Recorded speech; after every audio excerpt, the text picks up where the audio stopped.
Welcome to the West Wing Week, your guide to everything that's happening at 1600 Pennsylvania Avenue. But first, a brief message from the Director of Presidential Correspondence, Mike Kelleher. We receive thousands of messages sent to President Obama from the American people each day. To quickly get your message to the White House, it's best to use the Contact Us web form on whitehouse.gov.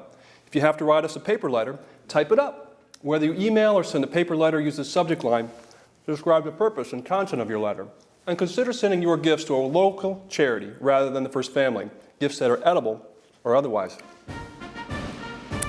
This week, something different. Mailbag Day. Mailbag Day is when we take time out from the usual regimen of vans, airplanes, helicopters, and boats to answer some letters and emails that were sent to the President. Our first question today is about trash. Do you compost at the White House? If not, what do you do with your table scraps?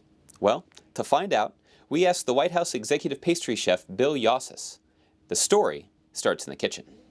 Yes, we do compost at the White House, and it starts in here in the main kitchen. We take all of our vegetable and fruit scraps, and we take them down to the compost bin, where we put them in with soil and let them deteriorate. We don't have any scraps.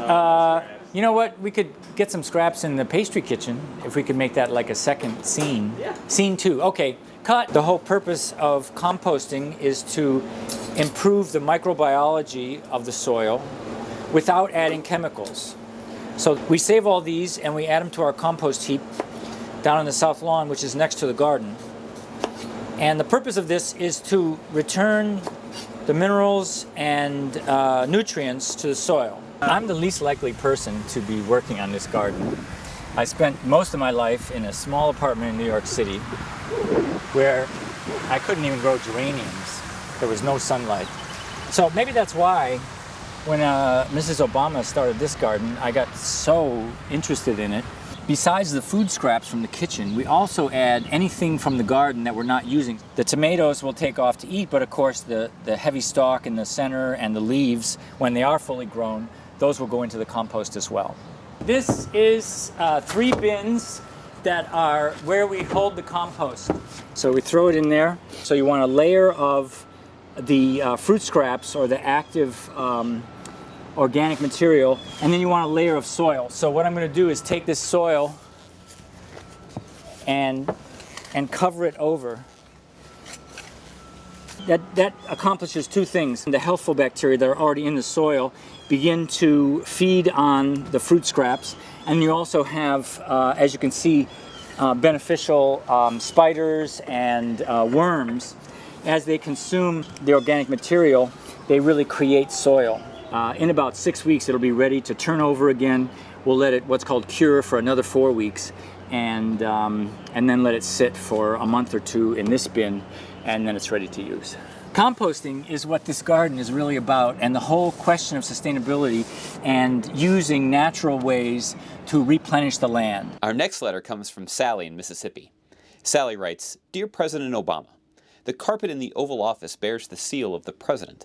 Is it true that the eagle's head turns from the olive branch to the arrows when the U.S. is at war?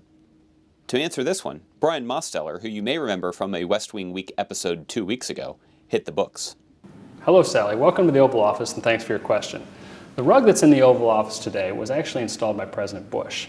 The President's seal that's on the rug has the eagle's head facing the right, or the position of honor, the laurels instead of the arrows. This is the official and only design of the presidential seal since 1944-1945.